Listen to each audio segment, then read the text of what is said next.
buenos días, bienvenidos a Los Siete Locos. Bueno, empezaron las vacaciones y nosotros vamos a aprovechar todo el verano para recordar tantas notas con tantos autores que hicimos durante el año pasado. Y de paso te recordamos también, yo que estuve viendo estos días todas estas notas, ¿no? Las distintas etapas por las que fuimos pasando. Empezamos el año haciendo las notas exclusivamente por Zoom. Yo venía acá, me sentaba en este escritorio y me comunicaba solamente por Zoom con los invitados. Y a veces se hacía pesado, se cortaba el Zoom, todas estas cosas que pasan, que por suerte ahora los invitados vienen al piso y solamente usamos el Zoom para personas que no están en Buenos Aires. Eso es una ventaja también que tenemos. Pero estas notas eran con gente que estaba acá o no, algunos no, pero eran todas por Zoom. Abril del año pasado. María Teresa Andretto, que sí, está en Córdoba, entonces la hicimos por Zoom, por su libro Extraño Oficio, una serie de ensayos sobre temas diversos, muy interesantes, y dos autores como Jorge Consiglio con su novela Sodio y Gonzalo Unamuno con un libro de cuentos excelente, El Jardín Salvaje. El Jardín Salvaje. Esas son las tres notas que vamos a pasar hoy y nos vamos a volver a encontrar toda la semana. Es la idea que tenemos para todo este verano, ir recordando tantos libros, ahora que estamos de vacaciones y tenemos más tiempo, se supone, para leerlos, tantos buenos libros que salieron el año pasado. Ahí presentamos entonces a María Teresa Andretto.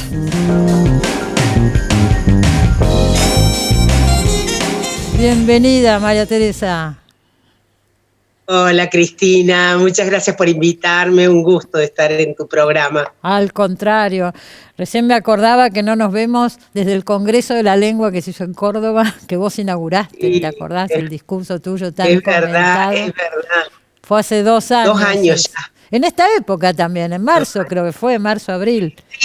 Sí, en marzo, claro. Fue en marzo. En marzo. Se cumplieron 2 años. O sea que hace poquito que se cumplieron 2 años, sí.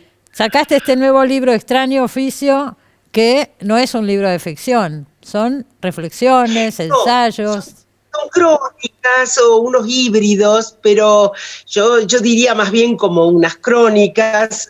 Son situaciones reales que inspiraron alguna reflexión sobre un camino que va como desde la vida a las lecturas, o al revés a veces, ¿no? Vinculando cosas que veo, el paisaje humano sobre todo, sí, en los lugares a los que he ido. Claro, vos privilegiás mucho la escucha, lo decís acá en el libro, saber ver y saber escuchar. Sí. ¿No es cierto? Sí, a mí me parece que es algo que está en el núcleo mismo de la escritura, ¿no? Cómo mirar con intensidad, cómo mirar de una manera no estereotipada, de una manera no convencional, cómo mirar con un grado de empatía importante hacia eso que se ve. Exactamente, ese es el tono del libro, eso es lo que transmite, ¿no es cierto? Una mirada compasiva, una mirada cariñosa, te diría. Sí. Hacia personas muy diferentes. Tratando de entender la diversidad de lo humano, sobre todo. ¿No? Tratando de entender, porque cuando uno comprende, es más amoroso, es más compasivo con el otro, es más, en lugar de cuestionar, puede tratar de ponerse en ese lugar. Exactamente. Un poco esa era la idea. Hay algunas imágenes que me parecieron, qué sé yo, hay muchas, ¿no? Poéticas, lindas, inolvidables. Esos chiquitos que juegan a sacarse selfies con una hojota, por ejemplo. Sí. Chiquitos muy pobres. Porque claro, pobres, pero a la vez eso también tiene varias capas, porque uno puede decir, bueno, son niños pobres. En la imagen que yo tenía eran unas casas muy modestas, pero a la vez sonrientes, a la vez inteligentes, porque para reírse porque se están riendo, no es que ellos crean que un OJ puede permitir sacar una selfie, sino que están jugando y para eso hay que hacer una operación, digamos, de comprensión de eso, de lo que se están riendo, y eso me pareció que era muy lindo a la vez, digamos, como el otro lado de la carencia. Claro. No hay, tal vez no hay celular para la selfie, pero sí hay inventiva para jugar a hacerse una selfie. Bueno, los chicos siempre han jugado a qué sé yo, a estar en un tren o en una nave espacial, lo que fuera, con nada, ¿no? Así que es lo mismo, digo, es esa operación. Claro, es la esencia del juego. El juego es siempre hacer algo que no ser alguien que no se es en la realidad, o hacer algo que no se tiene o que no se hace habitualmente, ¿no? Así es. ¿Cómo es la frase esa tan linda que decís en un momento que te dijo una señora, creo que en un colectivo? Espérate, la anoté por acá porque me pareció maravillosa. En un colectivo, sí. Que la música... ¿Cómo era? Sí. ¿Sabe lo que es la música? Es la vibración del universo, te dijo. Vos sabés que esa frase me persigue desde hace muchos años. Yo titulé así un cuento que escribí a mis 40, está incluido en Cacería, en mi libro Cacería, pero es un cuento de hace mucho tiempo, ¿no? Y después alguien me dijo que era parecida a una frase del filósofo Teilhard de Chardin. Entonces, bueno, no sé, pero a mí me la dijo ella y era una profesora de música muy grande, muy mayor ya, que volvía de Córdoba a esta zona donde yo vivo, como también venía yo de mis trabajos en esa época. Y bueno, sí, en honor a ese recuerdo, que como digo, es una frase que no se me ha ido, le puse Victoria a la protagonista del cuento y mira, aparece luego también aquí en Extraño Oficio. ¿Sabés la sensación que da leyendo el libro? Por lo menos a mí me pasa. Vos sos una persona que anda abierta por la vida, o sea, vas conversando, en el colectivo conversás, en todas partes. Sí, ¿no algo de todo. Y uno siente acá en Buenos Aires que vivimos un poco más alienados, me parece. Entonces uno dice las cosas que me debo perder por no estar abierta como anda María Teresa. En serio. Mira, viajar en transporte público, yo nunca aprendí a manejar y vivo a 40 kilómetros de Córdoba. He también andado mucho por todo el país en lugares muy pequeños, no turísticos, porque he ido mucho a escuelas y demás. Entonces, también he conocido gente que a lo mejor, quien tiene una vida distinta, tiene un recorte de experiencias más acotado, más afín con su propia condición social o laboral, etcétera, ¿no? Entonces, viajar en transporte público, en viajes largos, de una hora, por ejemplo, una hora y media, como necesito yo para ir a la ciudad, es muy interesante, uno conoce o escucha muchas cosas. Para vos gente. Porque vas abierta y conversando, otro por ahí va mirando el celular y no habla con nadie, ¿entendés? Puede ser. Por eso, es la actitud, me parece. Me parece que sí. O sea, es que yo soy muy afortunada en el sentido de que mucha gente me cuenta cosas, pero no porque yo sea escritora, hay mucha gente que me ha contado cosas sin saber que yo escribo, y bueno, eso, y las historias se me quedan, las historias de vida. Y siempre vuelven en la literatura. Así es, así es. Bueno, los temas que aparecen acá son temas constantes tuyos. Por ejemplo, el tema de derechos humanos, ahora que pasó el 24 de marzo, ¿no? El tema de derechos humanos es una constante. Absolutamente. Eso, y los bordes, ciertos bordes que tienen que ver con bordes de género, de lo social, de lo étnico, de lo económico, de la vida, la ancianidad, la infancia, digamos. Entonces, esos bordes vitales, sociales, siempre me interesaron mucho y vos sabés que hay una filósofa, socióloga, feminista, Susan Harting, que dice que desde las periferias se ve más que desde el centro, porque se puede ver la orilla y el corazón de la cosa, ¿no? Claro. Y es un poquito eso, mirar por ahí. Pero no es tanto porque yo vaya a buscar las periferias, sino porque esas periferias están en mi vida y yo circulo también por esos lugares o he tenido periodos de mi vida en esas zonas, franjas. Entonces, bueno, hay como un conocimiento vital de eso. Por eso. ¿No? Pero vos diste muchos talleres de lectura en barrios muy carenciados. Muchísimo. Eso lo has hecho mucho. También. Yo no sé si lo seguís haciendo ahora, pero lo has hecho mucho. No, hace muchos años que ya no doy talleres, pero sí, hice muchos, tenía hasta 7 grupos semanales, pero en una época que fue sobre todo el periodo alfonsinista. Yo empecé a dar talleres en el año 84. Y en esos primeros años, entre el 84 y el 90 y pico, di muchos talleres en barrios, sí, con mujeres no alfabetizadas, en espacios de mucha marginalidad, con jóvenes detenidos en prisión para menores, también con ancianos. Era mi ganapán, pero un ganapán con cosas que me gustaba hacer, ¿no? Claro. ¿Y quién te contrataba? ¿El gobierno de Córdoba? Los jóvenes con los jóvenes encarcelados y con las mujeres en los barrios de alta marginalidad fue el gobierno de la provincia de Córdoba en unos proyectos que hubo durante la recuperación democrática. Hubo unos años en los cuales se contrató a bastantes personas para talleres como de restauración de la red social, digamos, ¿no? Sí. En ese sentido. Y después yo, en la municipalidad de Villa Allende, yo en esa época vivía en una ciudad vecina, Córdoba.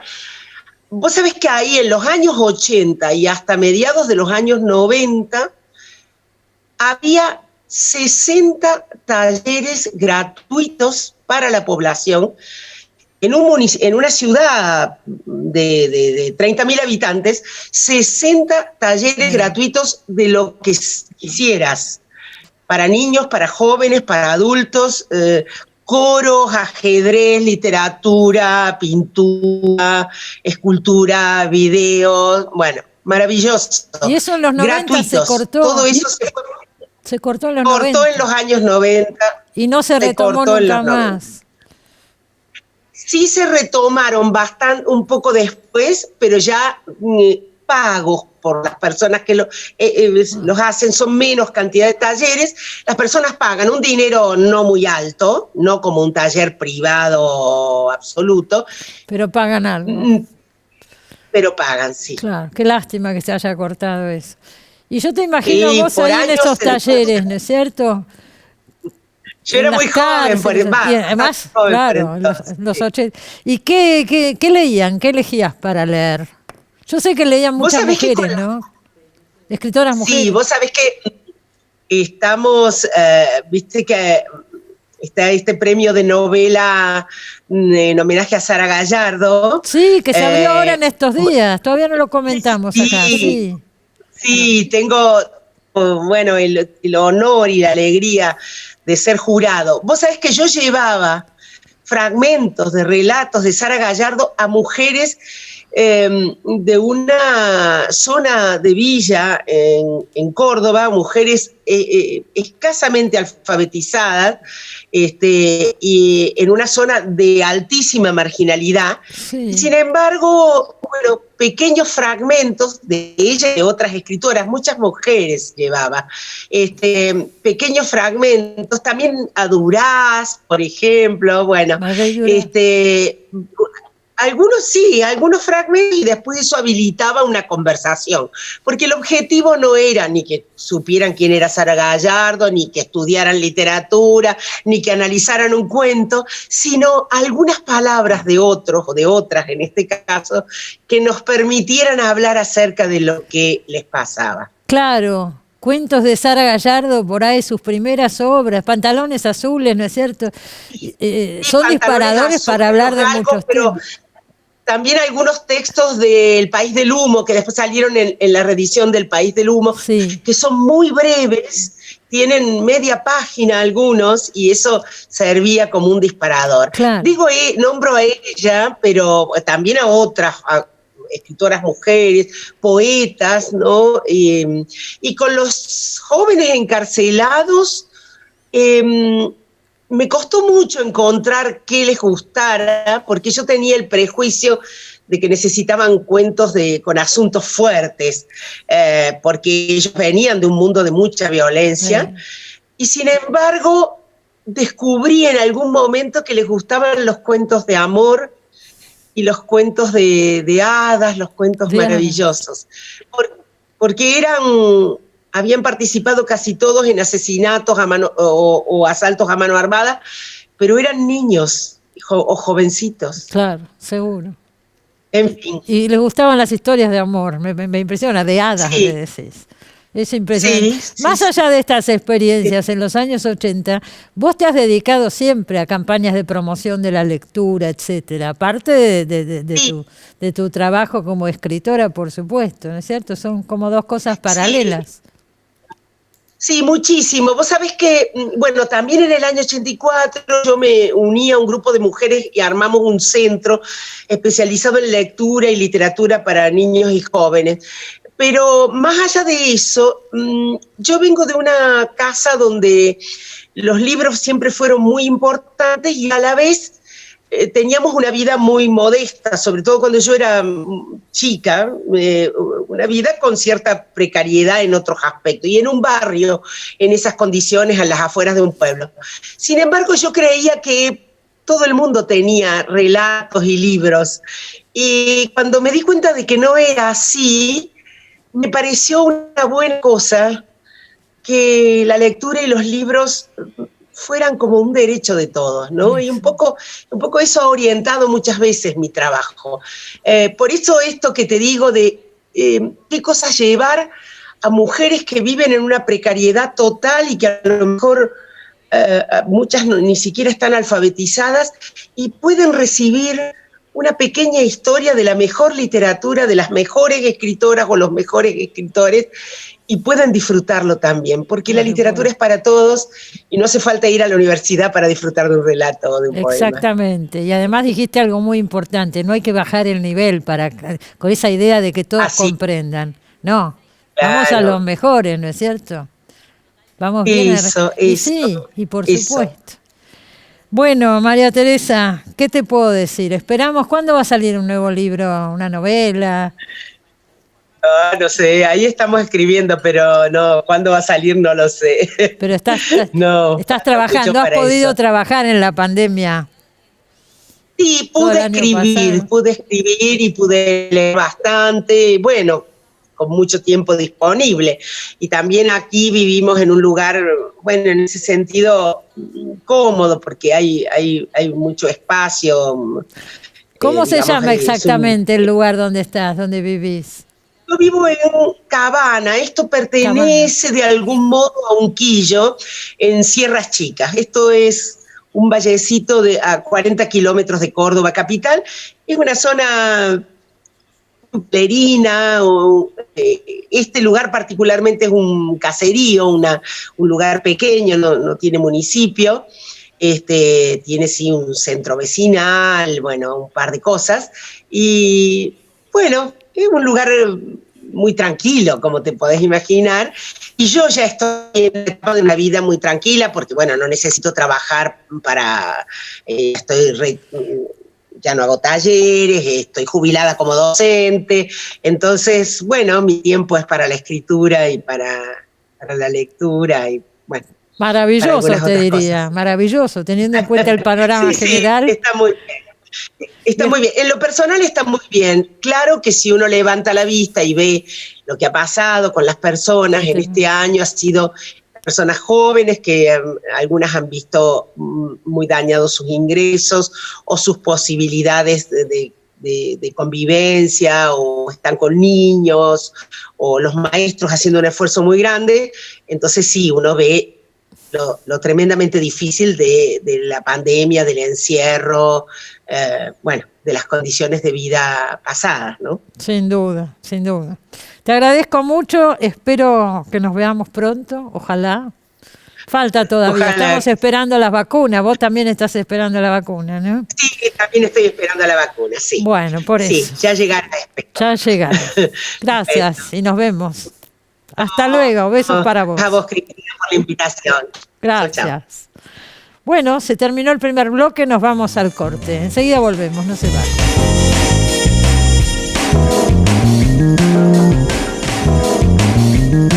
Bueno, acá tengo en la mano Sodio, la nueva novela de Jorge Consiglio, y lo tengo también a Jorge Consiglio, ahí está. ¿Cómo estás, Jorge? ¿Qué tal? Muy bien, Cristina, ¿cómo estás vos? ¿Qué decís? Bien, acá trabajando, viéndote por Zoom, Bueno. aunque más no sea, esperando verte pronto por acá, digo. Qué bueno, ojalá, se me ve pálido por Zoom. Ahí Se te ve me veo- medio pálido, pero yo sé que no estás así. No, no tanto por lo menos. Bueno, recibí Sodio. Me acuerdo la última vez que viniste acá, ¿cuándo fue? Cuando salió tu novela, no sé, Tres Monedas. Tres monedas. Sí, hace unos 4 años, 3 años ¿Tanto largos. ya? O sea, ¿Tanto? y mira, 3 años seguro, porque esta novela me llevó 3 años escribirla y sí, más o menos. Supongo que no menos de 3 años. 3 años. Y esta novela... Sí. Hospital Posadas o Tres Monedas, pienso yo. Y ahora Sodio me sorprendió porque es completamente distinta, o yo la veo completamente distinta. Es otra cosa, ¿no es cierto? Sí, es cierto. Es una novela que en algún punto cambia el tono de la novela. Es algo que yo estaba buscando bastante, incluso en las novelas anteriores, en Tres Monedas, que tiene que ver con poner en tensión el realismo, ¿no? O sea, yo trabajaba hasta mi novela anterior con un universo muy realista, un imaginario realista, y esta en particular quiebra el realismo, ¿no? O sea, tiene un ingrediente fantástico. En las anteriores me parece que la tensión, digamos, o el llevar al extremo el género tenía que ver específicamente con cómo estaban escritas, digamos, ¿no? Con la prosa. Y en este caso hay algo justamente en el cosmos, en el imaginario de la novela, que produce un quiebre que antes no me lo pedía el texto, digamos. O sea, yo trabajaba con un realismo medio como una especie de hiperrealismo, ¿no? Sí. O sea, con un sistema de detalles, etcétera, que a veces eso sí llevaba atención el género, pero acá directamente lo quiebro. Claro, al principio de la novela no. Al principio de la novela mantenés No. ese tono realista y de pronto hay un quiebre brutal y Exacto. empieza otra cosa, ¿no? Exacto. Incluso yo traté, en la medida de lo posible, de que ese quiebre estuviera en una ambigüedad, ¿no? Es decir, uno podría considerar 2 lecturas posibles en el texto. Que el quiebre tenga que ver con el punto de vista del narrador, es decir, que en realidad no suceda tal quiebre, sino que todo esto pase en la cabeza de quien enuncia. Sí. Y la otra alternativa es que efectivamente él se cruce con una sirena, que es lo que termina de desencadenar, digamos, ese cruce del umbral, no ese cambio de signo que se produce en el texto, ¿no? No solo eso, pasan una serie de cosas realmente desopilantes, sí. A él y a otros personajes que aparecen. Si yo tengo que decirlo someramente, a ver, estamos hablando con alguien que no leyó la novela. ¿De qué trata esta novela? Es muy difícil contestar esa pregunta. Mira, yo creo que trata, o sea, que una de las temáticas, digamos, no sé cómo, yo soy muy malo para condensar el argumento, pero podría decir que la novela trabaja la animalidad, el salvajismo. En algún punto me da la sensación de que la novela trabaja, es la novela en la que más me meto con el deseo, ¿no? O sea, el deseo en estado puro, porque si vos pensás toda esta demanda que tiene el narrador personaje con la figura que irrumpe, digamos, con esta sirena, tiene que ver con una figura con una relación de aprehensión, es decir, quiere tener algún tipo de contacto, pero le resulta francamente imposible, ¿no? Por una cantidad de cuestiones que tienen que ver con límites físicos, ¿no? Me parece que hay algo de eso, o sea, que tiene que ver con el deseo. Uh-huh. El personaje, como bien vos sabés, es un odontólogo que tiene una vida muy armada, que se va de chico a Mar del Plata, que estudia odontología porque de hecho su madre es odontóloga, y después por una propuesta se va a Brasil, es decir, hay mucho movimiento. En Brasil conoce... va a ejercer la odontología. Ahí empieza toda esta segunda parte a la que nos referíamos, cuando viaja a Brasil. Exactamente, se genera el desborde. Yo pensaba también, ¿no?, que la trama se desmadra en un lugar donde hay una especie de profusión, es decir, Brasil supone en el imaginario una especie de profusión selvática, ¿no?, de exacerbación de los sentidos y de todo lo que te rodea. Y a partir de ahí comienzan un quiebre que no solo en la existencia del personaje, en la vida del personaje, sino también en la de los personajes que lo secundan. No sé, por ejemplo, en Luis, que es quien lo contrata, que toma decisiones muy tajantes, es decir, se va al medio del Amazonas a una tribu de caníbales, ¿no? O sea, este hombre que lo contrata para trabajar en una clínica en Río de Janeiro como odontólogo, o sea, claro, era el dueño de la clínica. El dueño de la clínica que cambia de vida de una manera brutal, ¿no? De una manera taxativa. Es decir, a mí siempre me interpela esa cuestión del cambio de vida, ¿no? Del cambio de vida radical. Y de hecho su compañera o la persona con la que más cerca está, que es Raiza, un personaje femenino que es una pianista, que también va probando sus propios límites y va como cambiando, va levantando las sucesivas capas, ¿no? O sea, sin duda, porque esta chica, él la conoce en Mar del Plata en la infancia o en la adolescencia. O sea, también tiene un camino paralelo, ¿no es cierto? Bastante notable, porque ella también tiene un cambio radical. Exacto.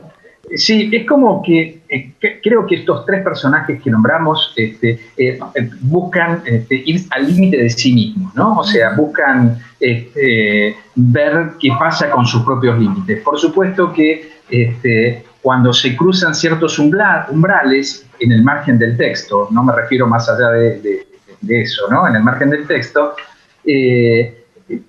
cuando se generan esas transgresiones hay consecuencias, para todos hay consecuencias, ¿no? Y los personajes las padecen. Sin embargo, me da la sensación de que el precio del deseo, digamos, la pulsión que los mueve a los tres, por lo menos que nombramos, es mucho más fuerte que cualquier eventual consecuencia, es decir, ni siquiera las miden, por ¿no? supuesto, o sea, claro. Hay algo, digamos, buscan la presencia de cierta ausencia, digamos, ¿no? Buscan la presencia de ese vacío, digamos, porque justamente ese es el motor de su deseo, ¿no? Exactamente. Así que, bueno, vamos por ahí con esta novela que creo que es la más, de alguna forma, fantástica dentro de las que escribí, ¿no? Pero absolutamente.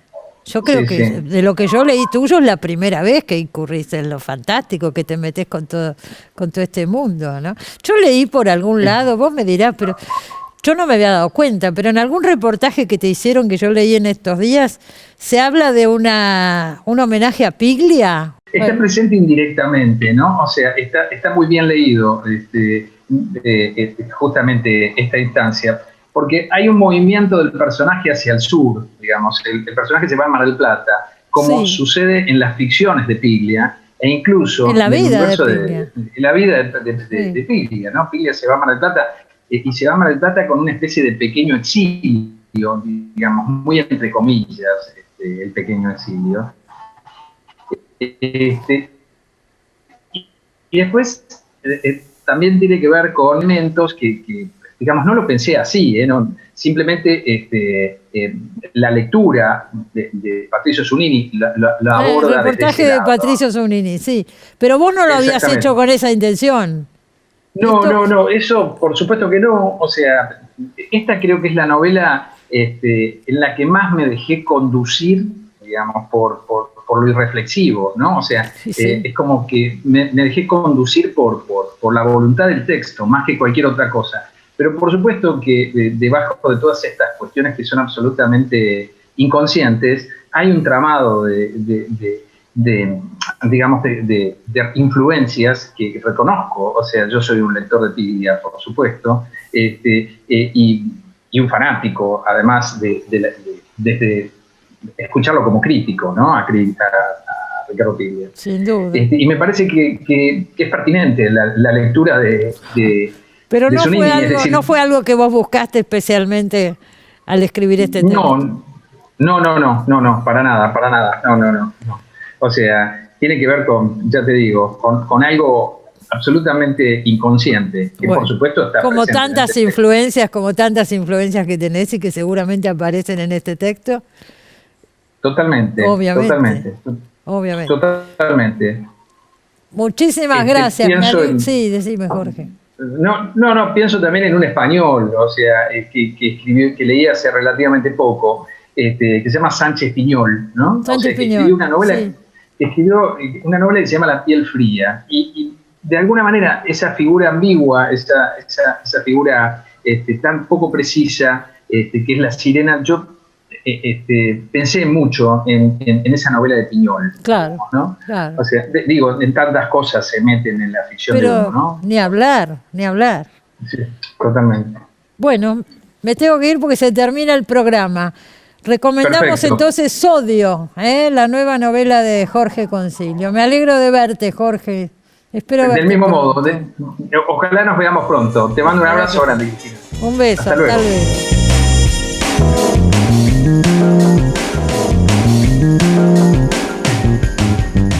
Bueno, señores, vamos a hablar de literatura. Gonzalo Unamuno con nosotros. Tu jardín salvaje, libro de cuentos. Ahí está Gonzalo. ¿Cómo estás, Gonzalo? Hola, Cristina, ¿cómo estás? Muy bien, acá. Muy bien. Por lo menos por Zoom te veo. La última vez que viniste acá fue cuando publicaste tu novela Lila, me acuerdo muy bien. Sí, fue hace ya algunos años. Sí, unos años. Y bueno, siempre es un placer reencontrarte, aunque en estas circunstancias sea por estas vías a las que nos obliga la situación mundial. Así es, pero por lo menos podemos hacerlo. Pero creo que para todo escritor y escritora de la Argentina participar de Los Siete Locos siempre es un honor y un orgullo, porque has constituido un clásico de nuestra literatura. Gracias, así Gonzalo, te agradezco muchas muchísimo gracias. la invitación. Gracias, al contrario. Escuchame una cosa, ¿este es tu primer libro de cuentos o tenías ya libros de cuentos anteriores? Porque yo reconozco las dos novelas. Sí, este es mi primer libro de cuentos, de cuentos por lo menos serios. Alguna vez tuve un intento, pero fracasó. Y bueno, me tomó 3 años después de la publicación de Lila, por una cuestión a la que no sé a qué se lo puedo atribuir. Empecé a escribir cuentos, me empezaron a, como quien dice, a aparecer en la cabeza y bueno, para que queden los 17 que finalmente conforman Tu jardín salvaje, tuve que escribir 40 y descartar los otros 23. ¿Vos sabés que se nota eso? ¿Sabés que se nota? Son cuentos muy buenos, muy elaborados, y se nota que hubo descarte, todo lo que estás diciendo. No es que no se note, se nota y mucho. Pero antes de hablar de este libro, te quiero comentar algo con respecto a Lila, porque me acuerdo que el narrador o el protagonista, la leí hace 3 años, pero recuerdo que era un psicópata y asesino, ¿no es cierto? Y Un femicida, exactamente. un femicida. Y yo recuerdo, acá estuvo la semana pasada la otra Ariana Harwicz, que tiene la novela Degenerado, Sí, donde la habla conozco. también un pedófilo. Y ella contó acá en el programa que tuvo problemas para que se tradujera a otros países en Europa esta novela, justamente por esta cosa de darle voz a un pedófilo y qué sé yo. Y bueno, vos también le das voz a un psicópata. Es absurdo lo que estamos planteando, pero estas cosas están pasando, ¿no? Este tema también podría entrar. Bueno, a mí me sucedió algo curioso con Lila, por supuesto, por educación y respeto no voy a dar nombres no voy a puntualizar ni señalizar a nadie, pero sí me pasó con una traducción italiana que esgrimieron argumentos similares a los que sé que le esgrimieron a Ariana con la publicación o la Claro, porque traducción es un caso parecido. la novela que publica Seguro, es un caso Anagrama. similar, Sí, claro. sí. Pero lo que no concibo es que pasen esas Yo cosas. creo que el libro de ella es algo posterior, pero sí Es posterior. es algo similar Sí, en cuanto a la violencia de lo que se narra, sí. Claro, pero, Sí. pero es literatura, estamos hablando de literatura, eso es lo que no es un testimonio real, o sea, no es darle voz a un pedófilo o a un asesino, es otra cosa, es un trabajo literario. Llama la atención que estén pasando estas cosas, pero están pasando, por eso lo recalco, ¿no? Yo coincido plenamente con vos. Para el caso Otelo también hay un femicidio. Bueno. Y digo, no me parece que al arte se la deba coartar, cercenar desde ningún aspecto. Al contrario. Es un gran empobrecimiento. Pero además porque hay una gran proliferación tanto de la psicopatía, como de los violadores, como de los asesinos en serie, en Netflix, en todo lo que es el universo de las series, de algunos bestsellers. Digo, me parece ridículo meterse con la literatura cuando películas como, por ejemplo, Irreversible arrancan con una violación de las más recordadas en el cine y digo... Han habido tantos ejemplos que correr a la literatura con una fusta moral me parece ridículo, porque además la literatura en general suele adelantarse a su época y a muchas cuestiones, incluso las más bárbaras y las más atroces. Sin lugar a dudas, pero bueno, estas cosas pasan, ¿no? Y mira, ahora me contás que tuviste también un episodio con tu novela Lila. Sí. Estos cuentos de Tu jardín salvaje, bueno, también hay personajes, hay mucha violencia. ¿Vos pensaste un eje en común para los cuentos? ¿Cuál sería ese eje? Si es que lo hay. Mira, eso es cierto, lo pensé en el momento del descarte, no en el de la escritura. Ajá. Cuando yo estoy escribiendo no le pongo ninguna direccionalidad deliberada al texto. Dejo que sea él quien un poco me vaya guiando. Lo que pasa es que ya, habiendo publicado tantos libros, me doy cuenta de que tengo una tendencia natural al cinismo, a tener finales fatales, situaciones escabrosas, atroces, perversas. Estoy de acuerdo, pero lo haces muy bien, Gonzalo. Vale la pena. Lo haces muy bien. Fracaso en los intentos de hacerte más felices. Exactamente. Hay varios, además, que transcurren en ambientes, digamos, socioeconómicos bastante altos, ¿no? Hay mucho de country, hay mucho... Bueno, ahí haces una apreciación muy importante, muy válida, te la agradezco, porque es algo que tenía que ver, por ejemplo, la escritura tiene mucho que ver con la influencia de Carver. En el sentido de la puntuación, claro, de las situaciones, sobre todo de la respiración de los textos. Pero eso que vos mencionás es muy prototípico de Cheever, que es otra de mis grandes influencias a la hora de hacer cuento, que es también un fracaso de la sociedad norteamericana, pero en el otro lado de la moneda en que lo hace Carver, que suele hacerlo en mansiones, en barrios distinguidos, o lo que acá serían barrios privados, exactamente, donde hay grandes cócteles y situaciones muy propias de gente adinerada o con acceso a determinados lujos que no disponemos el común de la gente. Así es. Y el libro oscila también entre una respiración carveriana y unas situaciones chiverianas. Creo que diste en la tecla con eso, sí. Está muy logrado, me parece. Y también al momento de descartar otros cuentos,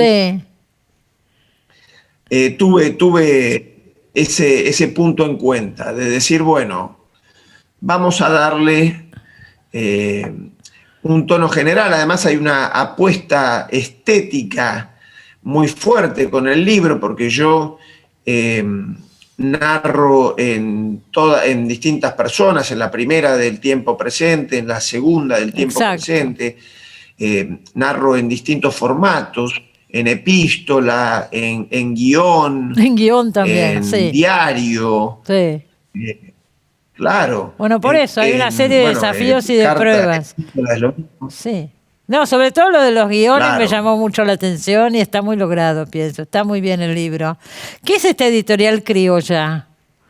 Surgen editoriales nuevas todo el tiempo y me gusta acá recalcar eso, ¿no? Criolla se llama la editorial. Bueno, más que una editorial, porque es incipiente, tiene un libro publicado de Matías Segretti que se llama El Gauchito, que es un libro que habla sobre el mito del Gauchito Gil, y este es el segundo libro, pero Criolla, más que una editorial, es un grupo de gente muy talentosa, con mucha injerencia en las redes y en los medios, y es el grupo que me está acompañando, ¿no?, en esta aventura de la publicación del nuevo libro, porque también este año de COVID nos llevó a todos a replantearnos las situaciones editoriales, las situaciones de los porcentajes, algo que Marcelo Guerrieri y la Unión de Escritoras y Escritores de la Argentina está peleando hace un tiempo. ¿Vos estás ahí? ¿Estás en la Unión de Escritoras y Escritores, Gonzalo? Sí. ¿Estás en ese grupo? Sí, soy afiliado, desde luego, y bueno, y tengo una participación, sí, porque además, son muchas amistades y muchos los derechos por los cuales tenemos que pugnar. Sin duda. Me acuerdo el año pasado participé de un Zoom que organizaron donde se habló de la necesidad de la ley del libro, que está medio parado eso, no sé qué pasa, pero no avanzó, ¿no? Hay que recordar también estas cosas. Y que un país como la Argentina, que no tenga un instituto del libro, que los escritores, a diferencia de los actores y a diferencia de los músicos, no tengan ninguna posibilidad de sindicalizarse, de tributar.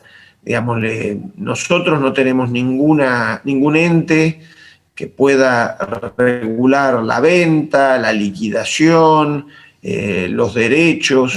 Mismo yo tengo por el mundo, porque están haciendo las películas de Lila y de Que todo se detenga, la suerte de hablar con Juan Baldana, que es el director, y ellos tienen que comprar los guiones para hacer las películas. Ninguna editorial tiene que comprar un libro. La compra es la publicación. Claro. Es decir, que nosotros somos una obra, una mano de obra muy barata, gratuita. Hay muchísimos casos, claro, con tal de ser publicados los autores ceden. Es verdad. es verdad. Pero estos O temas...